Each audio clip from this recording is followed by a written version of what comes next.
mga Biblia sa Marcos.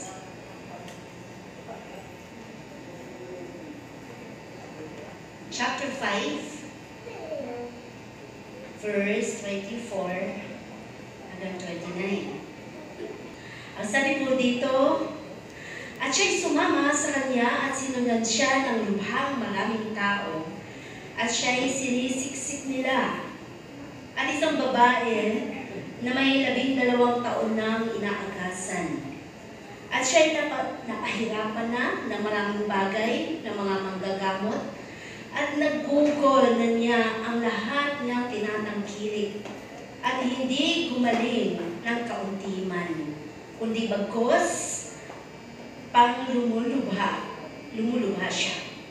Napagkarinig niya ng mga bagay tungkol kay Jesus, ay lumapit siya sa karamihan, sa likuran niya, at hinipo ang kanyang damit. Sapagkat sinasabi niya, kung mahipo ko man lamang ang kanyang damit, ay gagaling ako. At pagdakay naampat ang kanyang agas, at kanyang naramdaman sa kanyang katawan na magaling na siya sa salot niya. Ang titulo ng ating pag-aaralan ngayong umaga is Waiting on God's Perfect Time. Waiting on God's perfect time. Ayon doon sa ating mga binasa kanina, at lagi natin itong halos naririnig, hindi po ba? Or nababasa kung tayo ay nagbabasa ng Biblia. Kung paano ang isang babae na inaagasan ay naghahangad na siya'y gumaling. Subalit alam niyo ba na ang babaeng ito ay hindi lamang nagkaroon ng karamdaman for 1 year, 2 years, but 12 years, no? Na kanyang naranasan na siya'y dinudugo. Hindi lamang basta yung normal na menstruation, kundi halos sa kanyang buhay, sa bawat araw ay hirap na hirap siya. Kaya nga kung ating babasahin sa Biblia, ang sabi doon ay halos ang kanyang kayamanan ay ubos na. Wala na siya halos pang magamit pa na pambayad sa doktor, sa mga gamot. At ganun tayo minsan. Nauuna muna yung ating mga sariling kalakasan, ang ating mga sariling mga pinagkakakitaan, bago tayo lubusang magtiwala sa Panginoon. So ganun halos ang nangyari sa babae nito. Ano po? Subalit, sabi nga, kung ating babalikan ang kwento, sabi doon, ang babaeng ito ay nakarinig ng balita na merong manggagamot na si Jesus. At nakita niya ang napakaraming mga tao na nagsisiksikan na halos lahat yun ay gustong gumaling, no? Makaramdam ng kagalingan. At syempre pa, sa lahat ng mga tao naroon ay isa siya sa nagdi-desire na makatanggap ng kagalingan mula sa Panginoon. Para bang nado na sa kanyang puso ang tinatawag ng hopelessness. Wala nang pag-asa. Marahil sa kanyang karanasan ay iniisip na lamang niya na ito na lamang ang pinaka-last resort na kanyang pwedeng lapitan ang Panginoon mismo, ang Panginoong Jesus. So kayo ba, nakaranas ba kayo na magantay? Kagaya ng babae ito for 12 years.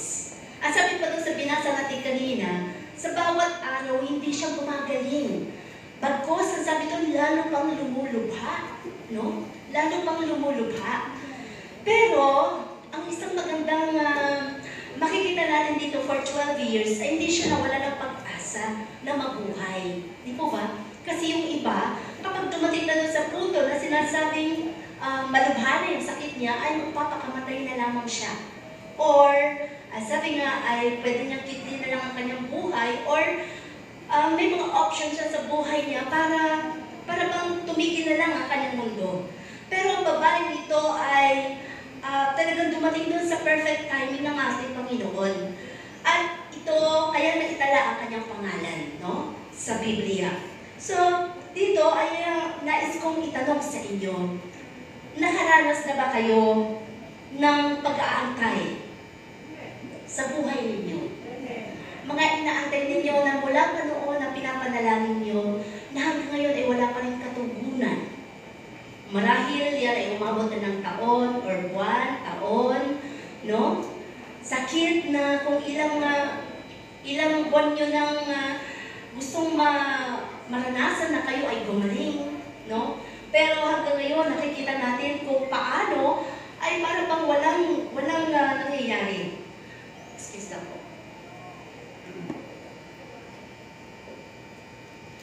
Walang nangyayari sa ating mga gamot na iniinom or sa ating mga papadoktor or mga bagay na inaantay natin na hanggang ngayon ay hindi pa rin natin nakikita ang katugunan ng Panginoon. Matagal ka na naghanap ng trabaho, pero bakit hanggang ngayon parang napakailap ng trabaho sa iyo? Matagal mo nang inaasam na magkabalikan kayo, mag-asawa, pero bakit hanggang ngayon parang walang ginagawa ang Diyos? Matagal mo nang inaasam na magkaayos kayo na pamilya, pero bakit ganon? Parang lalo pa yatang lumalala. Matagal mo nang inaasam na yung trabaho or ang iyong negosyo ay lumago, pero hanggang ngayon wala pa rin nangyayari, paulit-ulit lang, no? At ang mga bagay pa, to the worst, is parang lalo pang lumuluha o lumalala ang mga pagkakataon sa iyong buhay. Or matagal ka na nag-aantay ng iyong the one na tinatawag. Pero bakit hanggang ngayon, hindi ka pa rin sinasagot? Parang ang tagal na yatang naliligaw. Ano ba ang wala ako na meron doon sa isang hinahanap ang aking nililikawan? No? So napakaraming bagay na maaari nating sabihin na inaantay natin. Matagal mo nang inaantay ang may utang sa'yo na hanggang ngayon hindi ka pa rin binabayaran. Parang ganun. So lahat ng yun, may mga speculation tayo sa ating kaisipan, may mga iniisip na tayo pwedeng negatibo, pwedeng positibo, or may mga bagay na inilalagay sa atin ng kaaway na para bang pwede ka nang matisod, pwede ka nang mawala, or dumating doon sa punto na magalit ka na lang. Or sino dito ang nag-aantay sa atin ng ayuda? Malapit ng eleksyon. Sigurado may paayuda. Parang ganun. Diba? Nung nakapag hindi ka nabigyan, sasama ang loob mo. Parang ganun, diba? So lahat ng yun, may mga bagay tayo na ini-expect sa buhay natin. Ang mahalaga, kung meron man tayong isang inaantay, ang Panginoon dapat. No? Dahil siya lang ang makapagbibigay sa atin ng assurance na lahat ng kanyang mga pangako ay hindi mawawala or lahat ng yun ay matutupad sa buhay natin. So, naranasan mo na rin bang mag-antay ng napakatagal na sasakyan? Papuntang sa pasukan or sa trabaho mo or magsasamba ka hanggang sa nahuli ka tuloy dahil sa walang masakyan, no? So, lahat ng yun nagbibigay sa atin ng iba-ibang emosyon. Pwede kang magalit, mainis. So, lahat ng mga bagay ay may mga epekto sa ating buhay. Minsan, pag ikaw ay kakain sa fast food, anong sinasabi ng mga nasa cashier? Sabi, ma'am, willing to wait po? Anong sinasabi natin? 20 minutes po ang manok. Opo, sige po. Bakit? Willing to wait ka? Kasi gusto mo yung in-order mo. So, ganun din dapat tayo sa Panginoon. Willing to wait ka ba para doon sa katugunan ng Panginoon? Sa mga panalangin mo? Nag-aantay ka na kahit na sa tingin mo ay ibibigay pa kaya ng Panginoon, pero you still have the positive thinking na alam ko, ang Diyos ay Diyos ng katugunan, no? Excuse na, tutuyuan po ang aking lalamunan ng tubig. Okay, so sabi nga dito, sa mga maraming mga bagay na karanasan sa buhay natin ang pag-aantay. At alam ko, dito rin sa ating buhay na narito tayo ngayon, alam ko may mga bagay kayong inaantay sa inyong buhay. Madali ba na mag-antay? Hindi, di ba? Nandun yung nakakainis.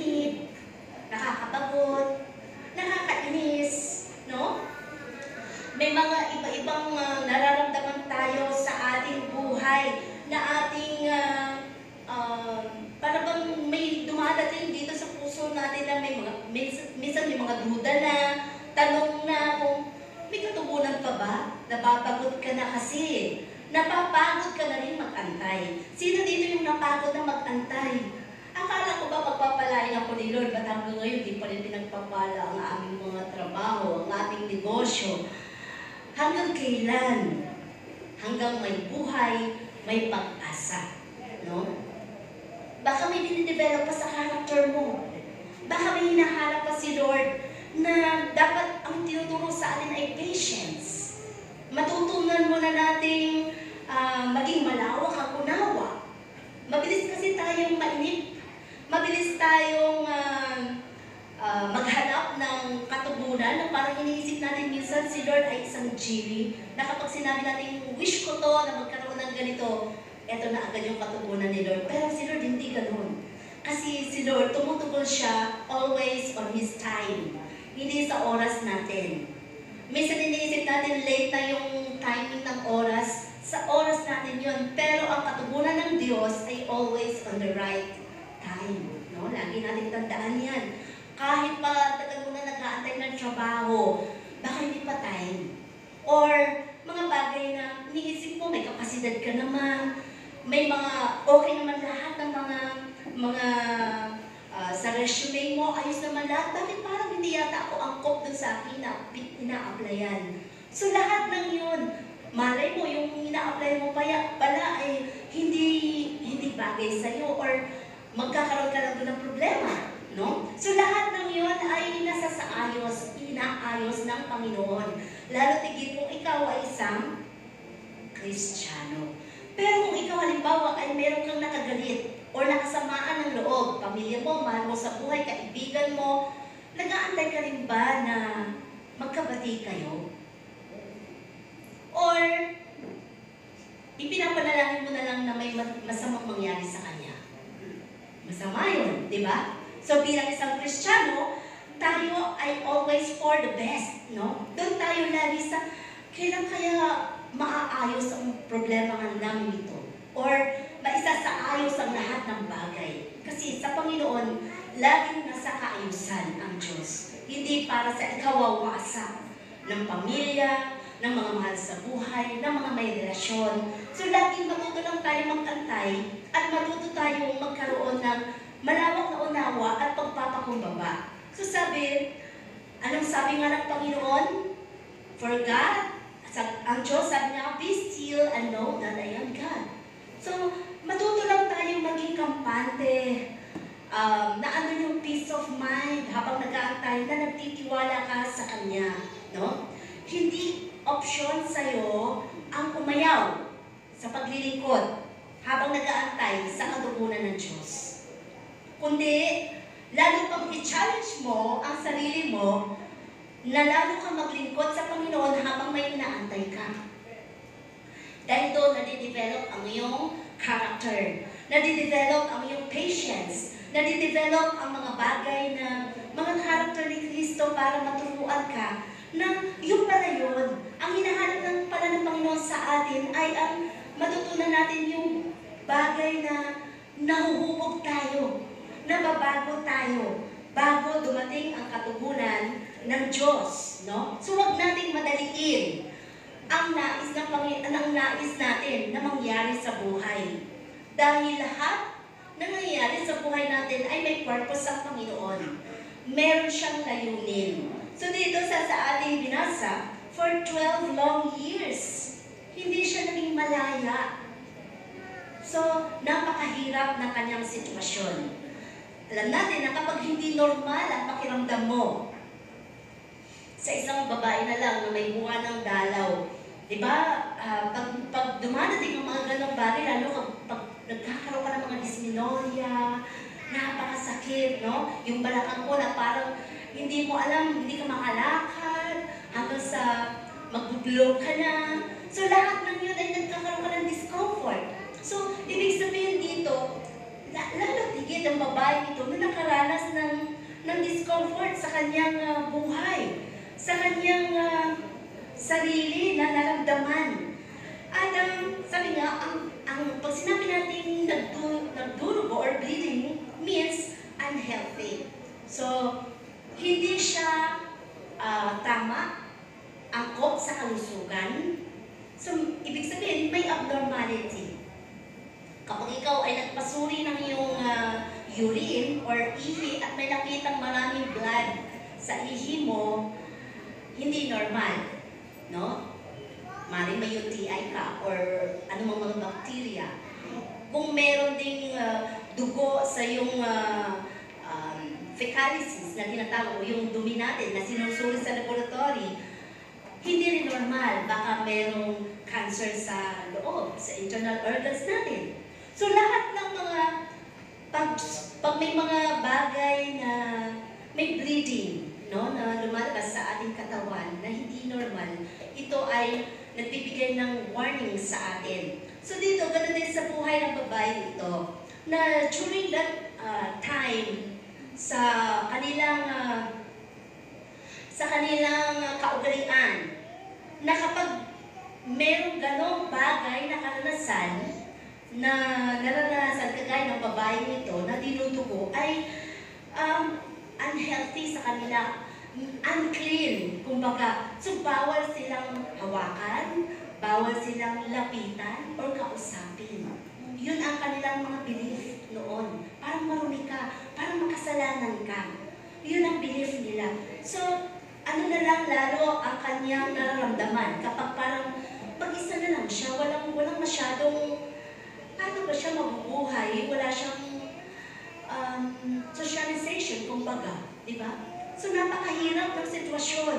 Pero, good for her dahil nakaabot siya ng 12 years. At yun ang right timing ni God para siya ipagalingin, no? So, sabi dito, sa buhay natin, dumadating din doon sa mga, sabi nga kapag may bleeding ka, may discomfort, may mga bagay na para bang abnormality sa buhay natin. So, ano ba mga abnormal na naranasan natin? Maaring butas ang pulsa mo, maaring may karamdaman ka, maaring sa relasyon mo, no, na naranasan, yan ang mga bleeding situation sa buhay mo na hindi mo maiiwasan or doon ka sa punto na hopeless ka na. Na parang bang iniisip mo na paano ba maaayos ang lahat. Pero alam niyo ba, sa lahat ng mga nabanggit natin kanina, ang Diyos lang ang may kakayanan. Ang Diyos lang ang may kakayanan na pwedeng ayusin, pagalingin, tugunan ang lahat ng ating pangangailangan. Di mo natin siya nakikita pero mararamdaman natin. Ang una lamang dito is pagtitiwala natin sa Panginoon. So dito nga, kaya mo bang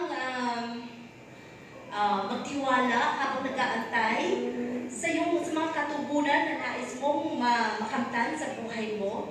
Or ikaw itong Kristiyano o tao na naiinip ka na? Or dumadating na doon sa punto na bumibitaw ka na? Gusto mo nang give up? Ayoko na. Paulit-ulit na lang. Ayoko na. Ilang beses na kaming nalugi. Or ano ba ang bagay? Ayoko na, wala na nagtitiwala sa akin. So lahat ng yun, negatibo, hindi ba? Pero kapag sa Diyos, laging merong bumubulong sa'yo, anak, huwag kang sumuko, tuloy ka lang, ako bahala sa'yo. Dapat ma-overcome natin yun, ma-overpower natin ang mga negatibong kaisipan na inilalagay ng kaaway sa ating puso at ating ideklara ang kabutihan at mga positibong bagay sa ating mga buhay. Baka mamaya dumadating tayo sa punto na nakatali ka na nga doon sa mga nararanasan mo, lalo ka pang natali sa bisyo, lalo mo pang nilugmok ang sarili mo, nagbukmok sa bahay nyo, ayaw mo na kumausap ng kung sino kasi sobrang bigat na ng problema mo. Wala ka nang hinahanap pa na kung ano pa, kundi ikaw na mismo ang nag-isolate ng sarili mo dahil iniisip mo, pasan mo ang daigdig. Ayaw mo ng katulong na makapagpapayo sa'yo at mas mahirap yon. Alam niyo ba yon? Kaya nga sabi, may isa kaming kakilala na nagkasakit siya. So, sa kanyang karamdaman, dahil nakilala ang nanay na ito na talagang malakas ang kanyang personality, parang fighter siya, parang hindi mo siya makitaan na may sakit siya, hindi mo siya makitaan na nanghihina siya kapag kasama mo siya, kausap mo siya, as in talagang ang lakas ng personality niya. Pero sa likod ng sitwasyon ng buhay niya, even ang kanyang mga anak at kanyang asawa, hindi alam na may cancer pala siya. Doon dumating sa punto na sa kanyang buhay ay siya lang mag-isa ang nakikipaglaban doon sa cancer na kanyang kinakaharap. Nalaman na lamang ng kanyang mga anak na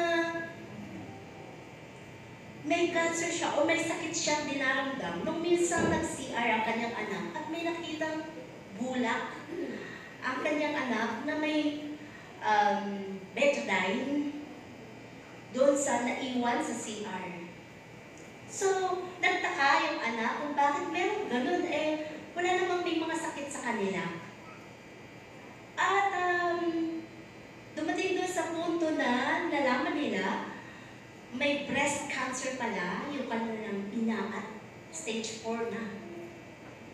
Nagnanana na, no? Kaya lagi niyang inaano lang ng betadine, ginagawa lang niya sa sarili niya. Siya lang ang doktor niya ang nakakaalam nun. Sa madalit salita, dumating doon, nalaman nila at malala na ito. Hanggang sa nagkakaroon na ng mga komplikasyon sa buto.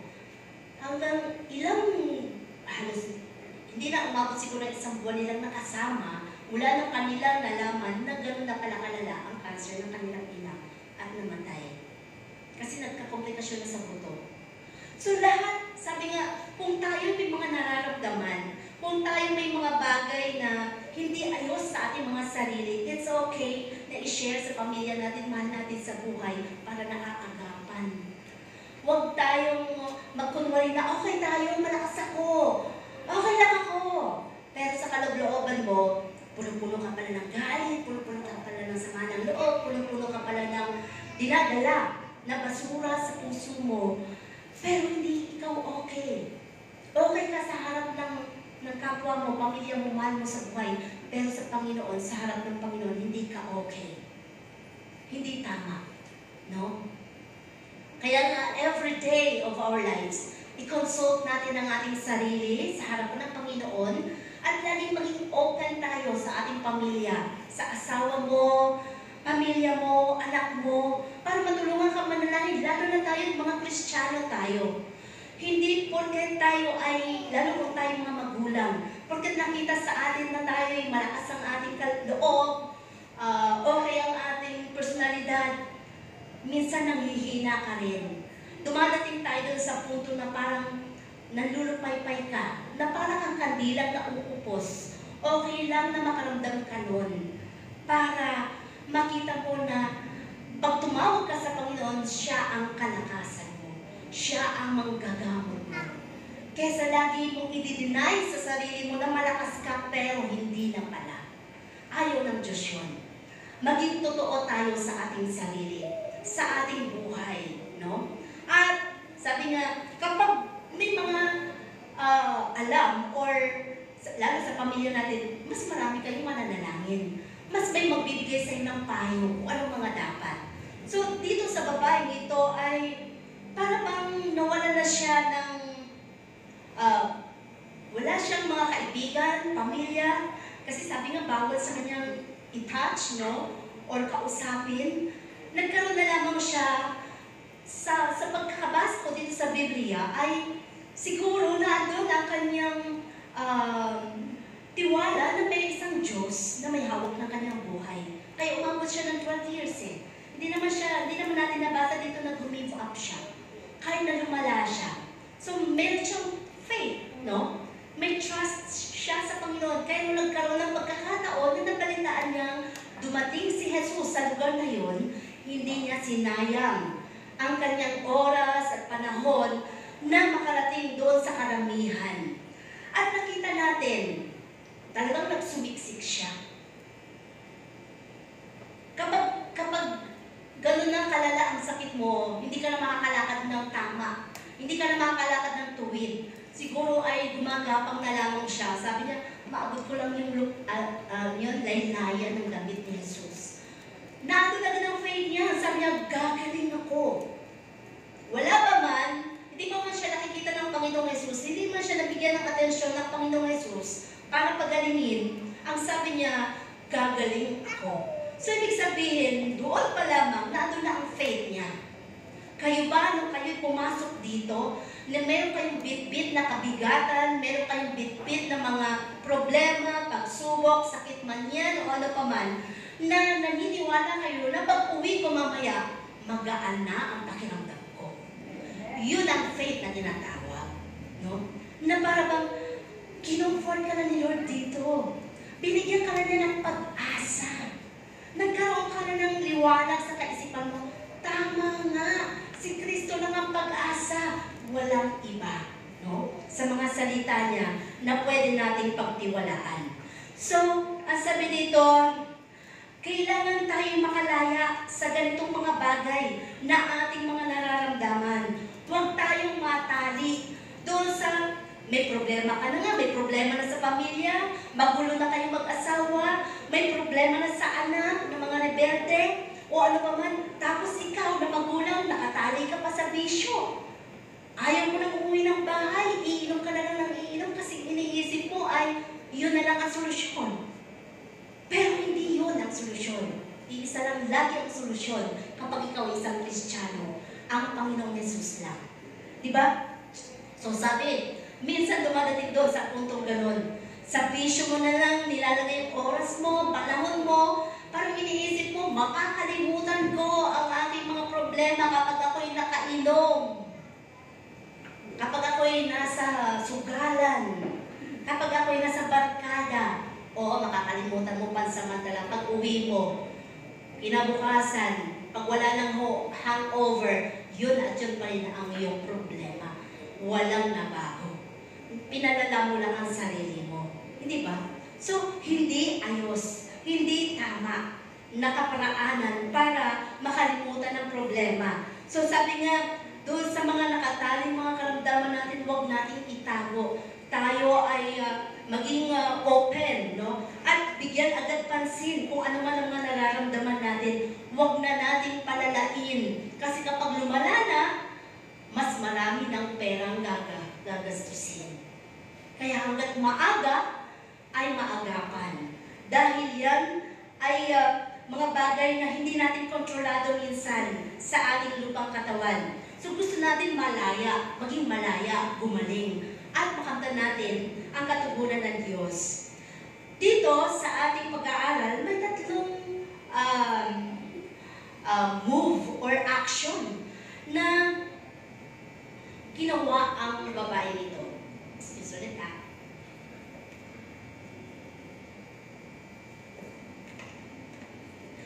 May tatlong action siya or powerful moves, no? Na ginawa ang babae nito para makamtan niya ang tinatawag na healing power ng Panginoon. Ang una niyang ginawa is lumapit siya. Hindi tayo pwedeng sabihin natin lagi na, di ba Diyos siya? Di ba nagpapagaling siya? Dapat pinapagaling niya ako, anak niya ako eh. Di ba Diyos siya? Sabi great provider siya, ba't hindi naman niya pinoprovide yung aking mga pangangailangan? Eh hindi ka naman lumalapit eh. Lagi mo lang sinusumbatan ng Diyos. Dapat tayo ng mga anak ng Diyos, lumalapit tayo. Gaya ng ginagawa natin ngayon. Lumalapit tayo sa presensya ng Panginoon. So sabi nga minsan, sabi ng isang pastor, sabi niya, napakahirap minsan ipanalangin ang may sakit kapag nasa ICU na para gumaling, no? So, sabi niya, ako nung kamag-anak ko ay nakatubo na siya. Tapos, parang alam mo na malapit na talaga siyang mawala. Sabi niya, parang ang hirap, Lord, ipanalangin na, Lord, pagalingin mo pa siya. Kasi nakikita mo na yung sitwasyon. So sabi niya, ang isa lang sa pinalalangin ko talaga sa Panginoon, inanyayahan ko na lang ang presensya ng Panginoon na tumuon sa amin, sa kalagitnaan namin. Alam niyo po, sabi niya, nung pinanalangin ko na, Lord, inaanyayahan ko ang presensya mo dito sa amin, kalagitnaan, sa gitna ng karamdaman ng aking mahal sa buhay na to. Narinig ko na umungol yung ang aking mahal sa buhay. Ibig sabihin, naramdaman ko na naandun ang presensya ng Panginoon.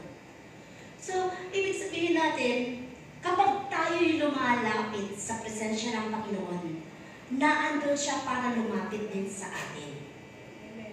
So, napakahalaga. Kapag tayo'y lumalapit, nagpapakita tayo ng kababaang loob. Humility sa ating mga sarili. Ang pagpapakababa. So sabi, nagnasa siya na makalapit. Ginawa niya ang lahat ng paraan. No? Narinig pa lang niya, sinabi pa lang na dadating yung si Jesus daw na nagpapagaling. Nagkaroon agad siya ng desire, di ba? Kailangan makarating ako doon. Ano man ang mangyari, kailangan makarating ako doon. Gustong-gusto ko siyang makita. Kapag kayo, sino dito yung nagkaroon ng mga idol sa artista? Na kapag sinabing darating sino ba ngayon ang mga uso? Si Barbie, mga ganon. Or kung sino pa man, hindi ko kasi masyadong kilala. Or si mga Bini. Di ba parang gusto ko makita yun. Si Bini Maloy, si Bini ganito, si Bini ganon. Kung sino yung maganda, sino yung mabait, lahat, di ba? Nagkakaroon ka ng desire na lumapit, makakamay man lang, makapagpa-picture man lang. Kapag dumadating yung mga artista sa City Hall, di ba? Yung mga gano'n, gusto mo kahit pa paano, may kopya ka man lang ng picture niya, na, ay, isa ako sa mga nakapagpa-picture doon. Di ba? Tuwang-tuwa ka na. Nagkakaroon ka ng parang, uy, ang galing, nakalapit din ako sa isang artista. Samantalang, artista ka din ng Panginoon. Siya lang kilala lang ng mundo. Pero ikaw, artista ka ng Panginoon, anak ka ng Diyos. Espesyal ka sa harap ng Panginoon. Mas espesyal ka kaysa doon sa artista na yun na pinagpapicturan mo. Ibig sabihin dito, sa buhay natin, ganun tayo. Gustong-gusto natin na magkaroon tayo ng access, no? Na makalapit. Ganun din. Kapag sa Panginoon, kapag ang desire mo ay makalapit sa presensya ng Panginoon, hindi pwedeng uuwi ka na wala kang bitbit. Na pagpapala, kapayapaan ng puso, comfort mula sa Diyos.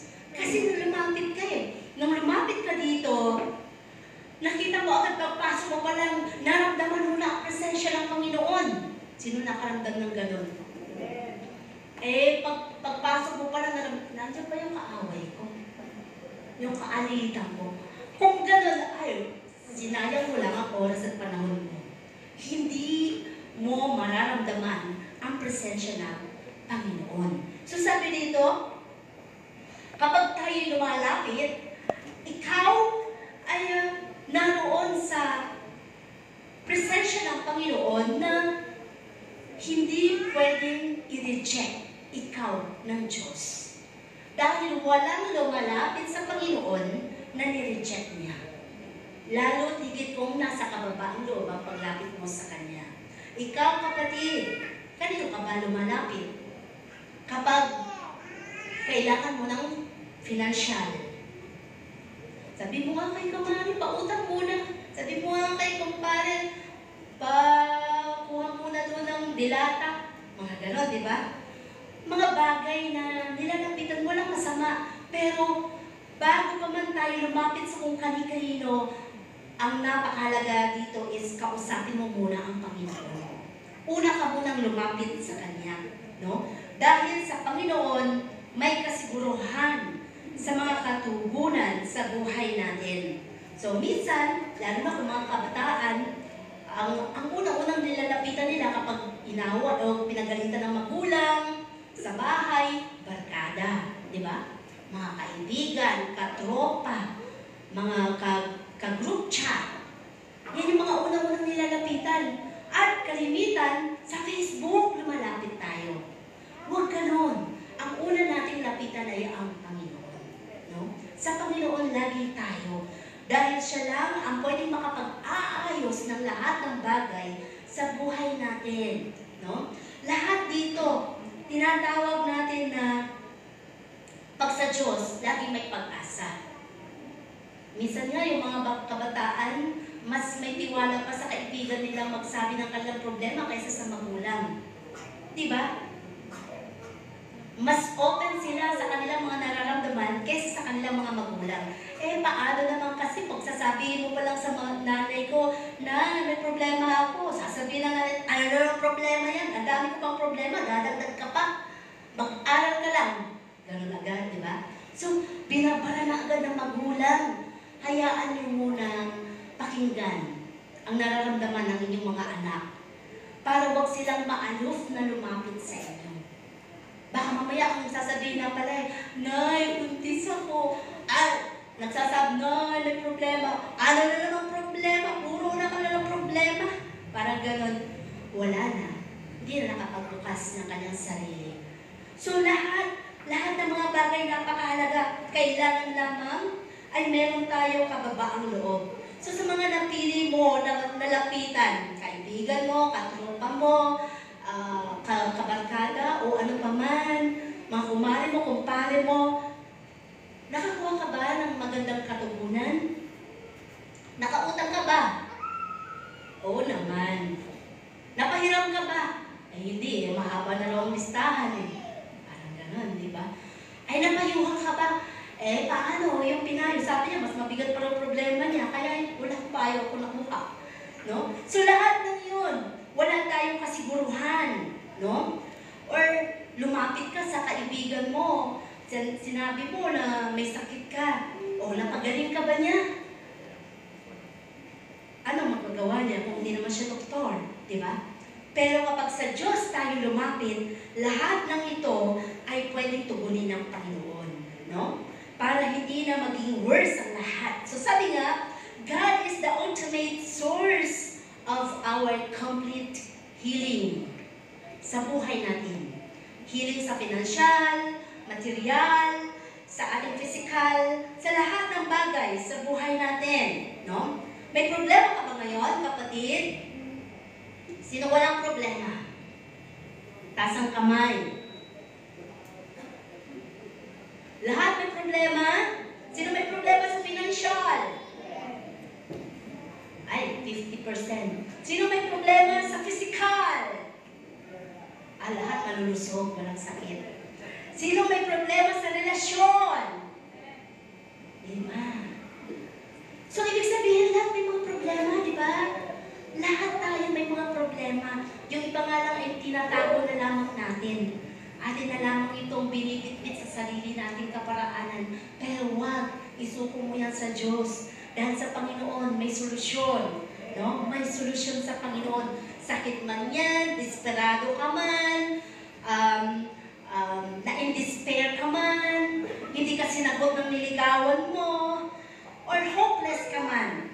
Lahat ng yan, huwag nating daanin sa mga social media, no? Huwag nating daanin sa kapwa natin. Una sa Panginoon lang talaga. Sa Panginoon lang talaga. Dahil siya lang ang nakakaalam ng ating mga nararamdaman. Minsan kapag na-open ka pa sa social media ng ating nararamdaman, nami-misinterpret ka pa nila. Sabi, ay, ganun ba ugali nun? Akala ko lang pakabait nun. Ha? Ganun ba yun? Mabilis pala madesperado yun?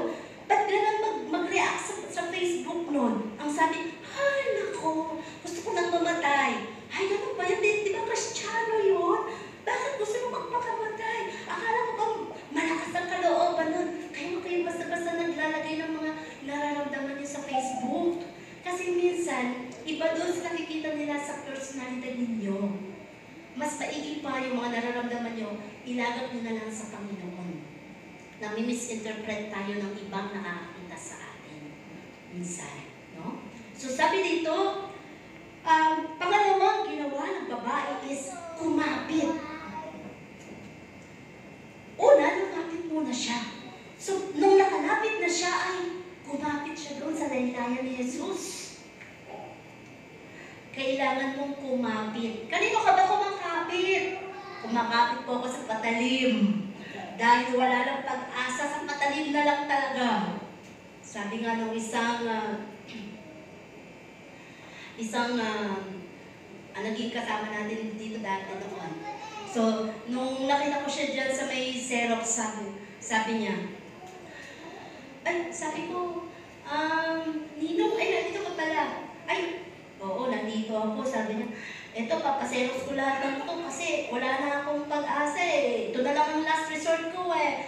Kailangan ko lang magbenta ng mga ari-arian dahil wala na, ubos ng aking negosyo. Okay, sige po. Tapos yung mga nakaraang buwan naman, nagkita naman kami sa bako. Siya nila, kamusta po? Sabi niya, naandito ako, mangungutang ako sa bako. Sabi ko, lahat na lagi may kailangan siya. Mangungutang ako sa bako kasi kailangan ko ng panibagong puhunan. Gusto ko sabihin din naman po ako nagtatanong. Kumusta lang ako sa inyo. Yun ang ibig sabihin natin minsan, di ba? Kailangan kumapit tayo sa Diyos. Sa Diyos tayo kumapit. Sa presensya ng Panginoon. Pag sinabi natin kumakapit ka, may effort yun. No? Kailangan gagawin ka. Hawakan mo ang Panginoon. Hawakan mo maigi ang faith na meron ka, pananampalataya na meron ka. Kasi kapag faith ang nawala sa buhay mo, yan na lang ang natitira sa puso mo, baka mawalan ka na nga ng pag-asa. Dumating ka na doon sa punto na, Mama, magpapakamatay ka na lang. Di ba? Ano yung nabalitaan natin nung nakaraang linggo lang? Sabi nga, mayaman sila. Tapos, may kabuhayan talaga. Pero nung nalaman na may sakit siya, at malubhan yung sakit niya, nagpakamatay siya. Ama ng tahanan. So, tama ba? Nawala agad siya ng pag-asa at pwede ka pang lumapit sa Diyos. May pag-asa pa sa Panginoon. Kahit sabihin natin pinakamalubhanan na sakit yan, sa Diyos walang imposible. Diba? So, kawawa naman. No? Kawawa naman. Hindi niya nakilala ang Panginoon. So, sabi, dapat ay maramdaman ni Lord ang effort mo. Dapat nararamdaman ni Lord yung paglapit mo dito ngayon. Dapat nararamdaman ng Panginoon. Baka ikaw ay pinilit lang na sumamba ngayon. O napilitan ka lang na pumunta dito. Dahil may sisingilin ka. Dahil may gusto ka lang pagkakitain. Parang gano'n. So walang effort yun. Pero kung kagabi pa lang, excited ka na sumamba, yun ang ibig sabihin ng Panginoon, nararamdaman niya ang effort mo. No? Na talagang inire-ready mo ang sarili mo sa presensya ng Panginoon. Kailangan ay matouch mo ang heart ni God sa paglapit mo. Kailangan makita mo na talagang naandito ka dahil naniniwala ka na siya lang ang may kakayanan sa lahat ng bagay sa buhay natin. No? So sabi kasi natin minsan, lumalapit naman ako, sumasamba naman ako, nagbibigay naman ako. Lagi nga akong present lagi nga akong pumupunta sa church Bakit hindi naman ako gumagaling? Bakit hindi ko naman natatanggap yung katugunan, yung aking mga pinapanalangin? Kasi baka hindi nararamdaman ni Lord. Baka lahat ng mga ginagawa mo paimbabaw lang yon. Baka lahat ng ginagawa mo sa sarili mo ng effort, hindi nararamdaman ni Lord ang puso mo. So, hinahanap ng Panginoon dito is, hanapin mo talaga yung presensya niya na naniniwala ka na, Lord, ikaw lang talaga ang may kakayanan makapag-ayos ng aming mga relasyon. Lord, ikaw lang talaga ang may kakayanan na makatugon para mabayaran namin ang milyon-milyon naming utang. Naniniwala kayo doon? Kahit milyon utang mo, kayang bayaran ni Lord? Ay, nako. Kaya may-ari ng langit at lupa. Pinapadaan lang sa atin ang mga kayamanan na yan. Ang hinahanap lang ni Lord kasi yung puso natin na may tiwala sa Kanya. Huwag lang yung more on literal. Bakit ko lang naman? No. may mga pagkakataon at sa tamang timing ni Lord. Lahat ng yon involved ang paghubog ng character. No? So sabi nga, baka hindi nararamdaman ni Lord ang presensya mo. Gaya ng mga taong na nagsisiksikan lang, hindi ba? Lahat nagsisiksikan, gustong gumaling. Pero yung kaisa-isang babae na may nararamdaman, talagang nagkaroon siya ng desire na makalapit man lang. Pero mo, sa karamihan ng mga tao na yun, syempre, sa dami ng mga tao, di ba nagaganon-ganon ka ng mga tao, may naramdaman ng Panginoong Hesus. Sabi, sino umawag ng laylayan ko? Ay, ang dami mga tao doon. Ano sabi ng mga tao? Ay, wala, gulo, kasi lahat kami nakasiksik sa'yo. No, meron. May humawak sa laylayan ko. Ibig sabihin, nakarating sa puso ng Panginoong Hesus yung gustong mangyari ng tao yun. Kaya kung ano man ang dinidesire mo ngayon, hinahanap mo, hinihiling mo sa Panginoon, na gusto mong matouch ang heart ni God, mararamdaman ka ni Lord. Mararamdaman ka. At doon, kikilos ang Panginoon. Kasi God is a miracle God. No? Miracle God siya. Tandaan mo yan. So sabi nga, makikiramdam lang kasi tayo minsan sa mga nangyayari. Pinapakiramdam mo lang, parang wala naman. Nanalangin, nireview ko na yung sakit ng anak ko, parang wala namang nangyari. Ay, hindi ka naramdaman nila sa panalangin mo eh. Nag-review ka, pero may takot ka din. Baka hindi naman gumaling, pero i-review mo pa rin. Ay, wala. Walang power. Kailangan, kung ikaw ay mananalangin, na ano ng full trust sa Panginoon. Walang duda, walang question, kundi naniniwala ka, Lord, happy gabi ngayon. Walang doktor, walang sasakyan. Ikaw na may hawak ng buhay ng anak ko. Naniniwala ko, kaya mong pagalingin ito. Bakit hindi pagalingin ni Lord? Naramdaman ka niya. Ganun ang Panginoon. Ganun siya kabilis tumugon. No? So sabi dito, do something. Come closer to God. Minsan kasi hindi natin na-appreciate yung mga ginagawa ng Panginoon. Hindi natin napapasalamatan yung meron kang hininga ngayon, na pinoprovide yung mga pangangailangan mo everyday, no?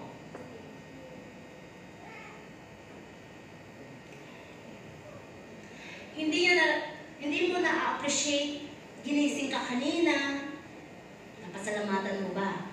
Nagpasalamat ka ba kanina? Lord, salamat. Ginising mo ako, may panibagong buhay ulit. Lahat ng iyon, hinahanap sa atin ng Panginoon. Lord, salamat, may hininga ako, walang machine na nakatusok sa aking ilong para makahinga.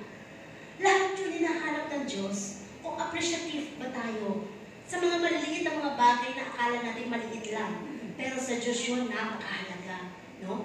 Sabi nga, dapat marunong tayong mag-appreciate sa kabutihan ng Diyos sa buhay natin. Maliit man yan o malaki ang pera na hawak mo, hindi man mayaman ang buhay mo, pamilya mo, pero pinapakain ka ng Diyos 3 beses isang araw, hindi hinahayaan ng Diyos na kayo'y maubusan, hindi hinahayaan ng Diyos na wala kang may pambayad, oras na dumating ang mga bayarin sa kuryente, tubig, o ano pa man. Laging nagpo-provide ang Panginoon. Dapat yan nakikita nyo na, Lord, salamat. Kailanman hindi mo kami pinabayaan. At sabi nga, meron doon isang batang lalaki umiiyak. At nung siya'y umiiyak sa gilid ng kalsada, nakita niya, doon sa katapat ng kalsada, nakita niya, may isang mama na walang paa.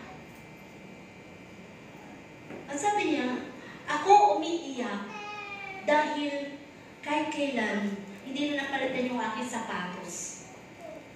Pero yung mama na yun, nakita ko, walang paa. Nakita ko ngayon sarili ko, maswerte pa pala ako. Sapatos lang hinahanap ko. Samantalang siya, wala mismo siyang paa. So tayo, dapat sabi nga, maging appreciative tayo.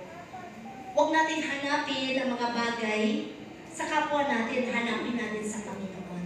No? So dito, sabi nga, do something. Come closer to God. Lumapit tayo sa Diyos. And He will activate His presence in your life. No? Na andun, lalapit ang presensya ng Panginoon sa iyo, and He will do miracle power in your life. Hindi lang basta sinasabi natin sa Panginoon, Lord, mahal kita, Lord, mahal kita, paglilingkuran kita. Kapag dumating na yung mga ang daming blessings, kasi talagang mahal ko nga sila, dumating yung maraming blessings, naku, nakalimutan na si Lord. Wala, Lord, sorry, busy ako eh. Walang oras, walang tatao sa aming pwesto. Naku, sorry Lord, may trabaho ako. Naku, sorry, samantalang ko walang trabaho. Lagi-lagi na sa presensya ng Panginoon, nung pinagpala na ng Diyos, nakalimutan na si Lord.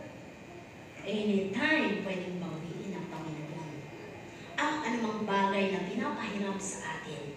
Kaya maging aware tayo kung anumang pinagkakatiwala sa atin ng Panginoon, trabaho, negosyo, ano paman, pakaingatan natin ito.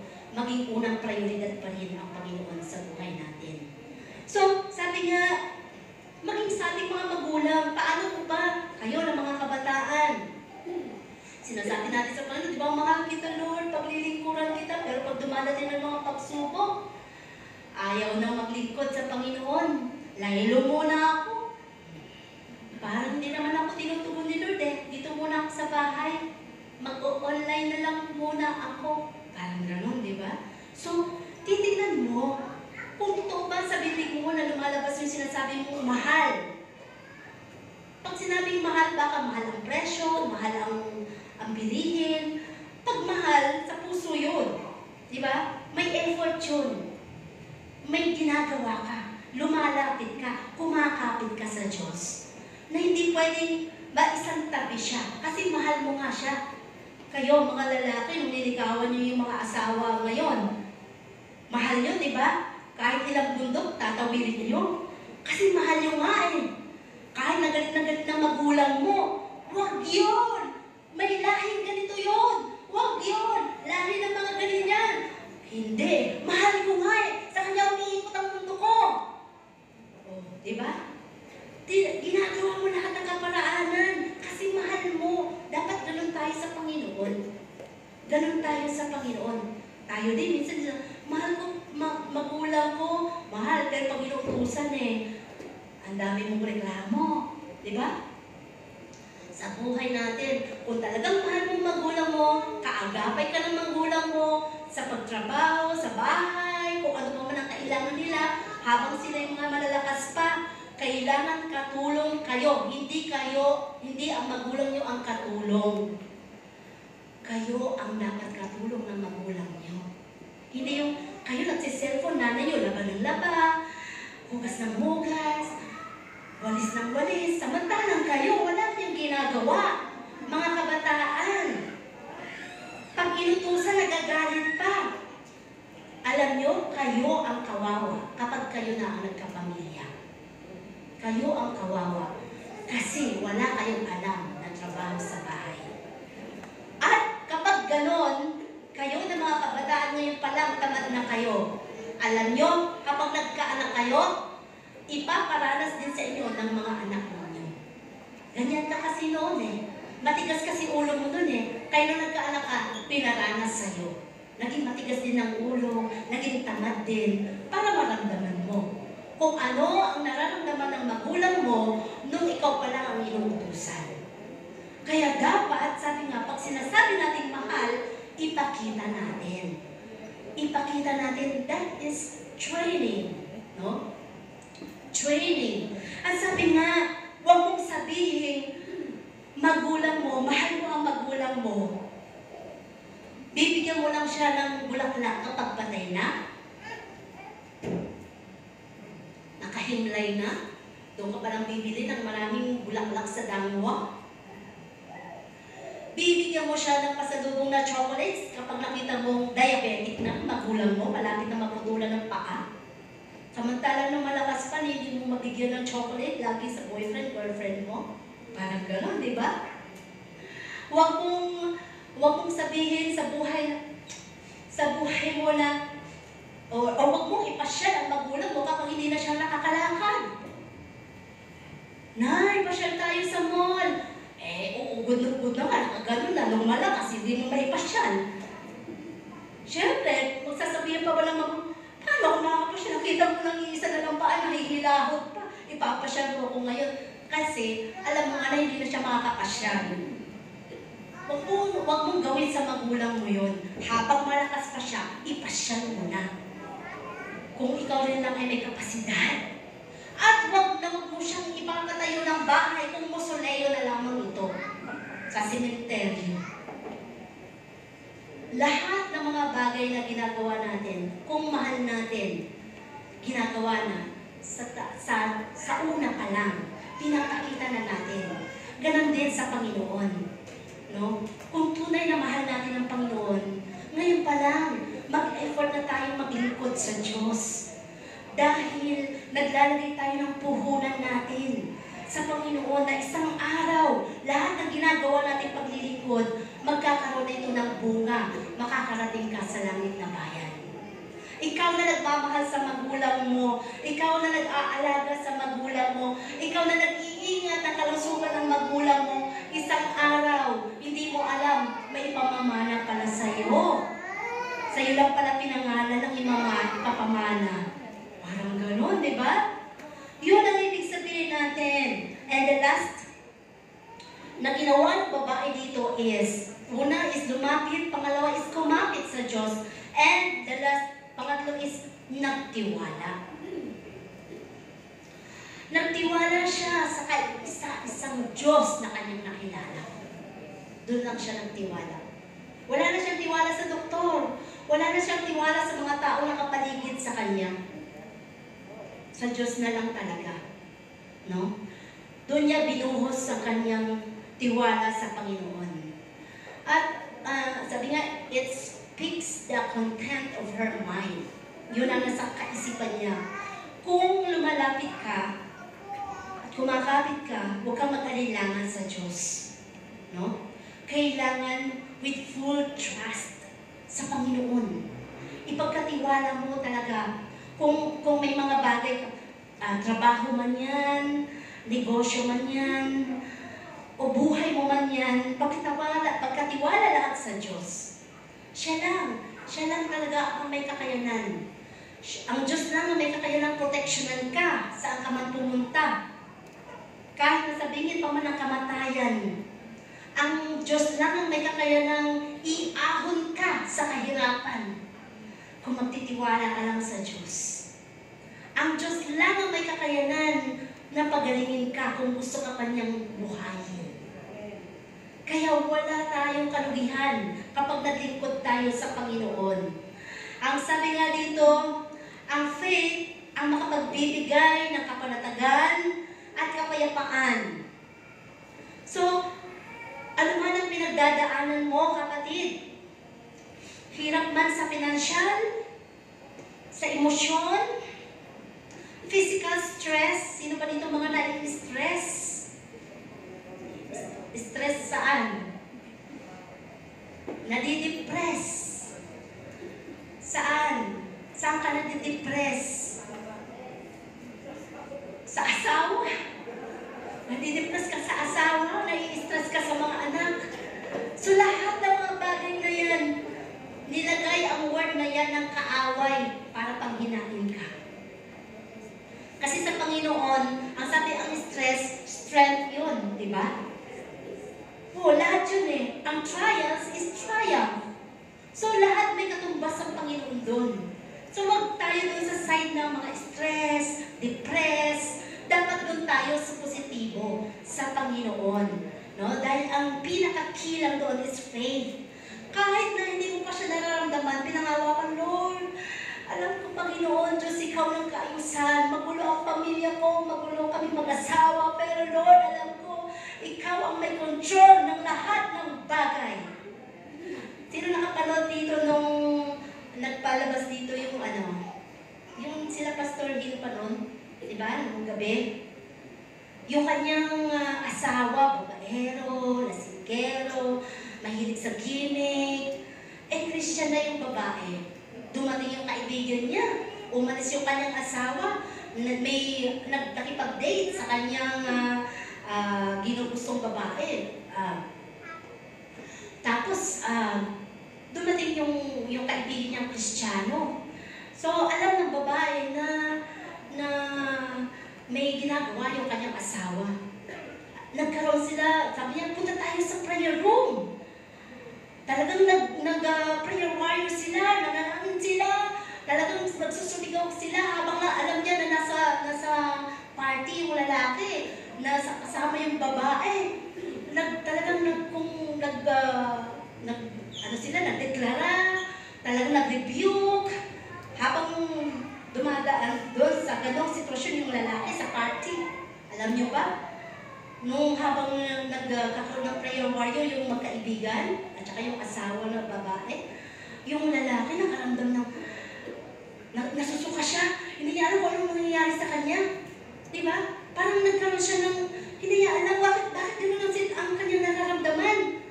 Iniwan niya yung babae at umuwi siya. Ibig sabihin, hindi pa gano'n kabilis ang pangyayari hanggang sa inayos ng Panginoon ang kanilang pamilya. So, kailangan lang talaga meron tayong matatag na pananampalataya sa Diyos, no? Sabi nga dito, gaano na ba katagal ang pinagdadaanan mo, kapatid? Sa pinansyal, ilang taon na ba na nangangailangan ka? Sa emosyon mo, no? Sa physical stress na tinatawag, brokenness. Ilang beses ka na bang binasted? Or ano pa mang bagay na pagkabigo sa buhay? Bitterness. Lagi na lang may sama ka ng loob, kahit, ay wala. Walang makakapasok na presensya ng Panginoon sa puso mo. Kung puro ka galit, puro ka sama ng loob, kahit na andito ka pa ngayon sa presensya ng Diyos. Kung puro ka galit at wala kang kapanatagan, hindi ka mapagpatawad na puso. Baliwala lahat ng napakinggan mo. Walang power sa buhay mo. Kailangan bukas kasi ang puso mo eh. Malaya ka na tumanggap, no? Or whatever hopeless situations. Sabi nga, God wants us to be free. Gusto ng Diyos na tayo ay maging malaya. And conclusion, sabi nga, key is the faith.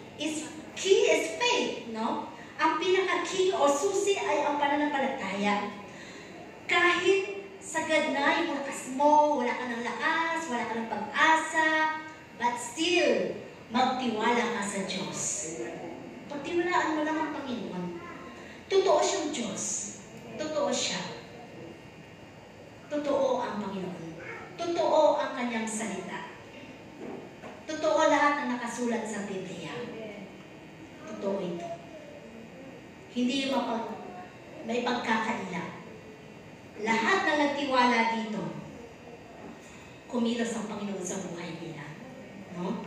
At sa pag-aantay sa katugunan ng Diyos, huwag kang bumitaw. Ipakita mo na habang nag-aantay ka, ay nakababad ka sa presensya ng Panginoon. Upang ang katugunan ito ay darating at the right time of God. Piliin mo na sumunod sa Diyos habang nag-aantay sa iyong hinihiling na katugunan sa Panginoon. No? Sabi nga, sa buhay natin, magkaroon ka lang ng pag-asa. Laging may pag-asa sa Diyos. Kahit sa tingin mo, sa kabilang isip mo ay walang pag-asa, ito yung kabilang kaisipan mo, ito yung magtatalo. Meron. Pag sa Diyos, meron. Diba? Anong sabi ng isang kwento? Yung isang mayaman, gustong mag-put up ng tindahan ng mga sapatos. Doon sa isang lugar, sa isang barrio. Ang sabi ng isang empleyado niya, boss, ba't tayo magtatayo ng mga sapatos doon o tindahan ng sapatos doon? Ikita mo naman ng mga tao doon lahat naka-tsinelas lang, iba nga walang tsinelas. Nakapaalam. Tapos magtatayo tayong mga tindahan ng sapatos doon. May bibili pa noon? Hindi na nila alam yun eh. Ang sapatos na sila tinatawag. Alam na nila magpaa at magtsinelas. Samantalang yung isa niyang empleyado, ang sabi niya, "Boss, ako ipadala mo ako doon." Ako naniniwala, kapag in-introduce natin sa kanila na may sapatos tayong mga tinda, sigurado ako, magkakaroon sila ng encouragement na bumili. Dahil matututunan nila na, ay, meron palang iba pang pansapin sa paa, bukod sa ating mga tsinelas. So, alin ang positibo doon?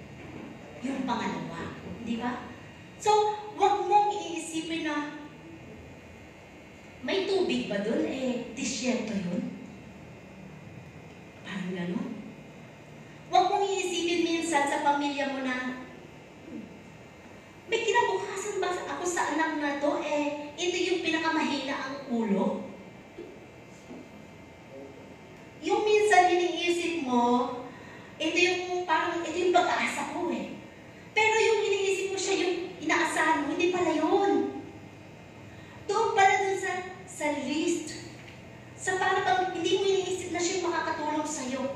May pag-aasa ba ako dito sa anak mo? Makakatulong ba to? Parang wala namang magagawa. Pero wag ka. Nung nakatapos ng pag-aaral, siya pala yung nakapagpatayo ng bahay mo. Di ba? Samantala yung pinakamatalino na iniisip mo, ay, ito yung magpapatayo ng bahay namin, ito yung makapagdadala sa akin sa Amerika, o sa ganito, sa ganyan. Yung iniisip mo, yung pala ang nag-asawa ng maaga. Parang ganun lang yun. So sa Panginoon, lagi kang mag-isip. Kahit na may battle sa kaisipan mo, lagi mong i-positive. Kasi sa Panginoon, laging positibo sa Diyos. Pag sila, may bibili ba ngayon? Parang wala namang mga taong dumadaan. Bakit? Ang Diyos kaya magpadala ng mga mamimili sa tindahan mo. Kaya ba tayong customer na pupunta ngayon? Mukhang walang mga pera ang mga tao ngayon. Bakit? Sa Diyos, walang imposible. May tatawag sa'yo at magbibigay at magkukuha ng mga pa-order sa'yo. Iba ang kaparaanan ng Diyos sa kaparaanan natin. Huwag nating sisinuhin ang kaisipan ng Diyos. Amen? Kaya sa Diyos, laging may pag-asa. Always wait for the right time.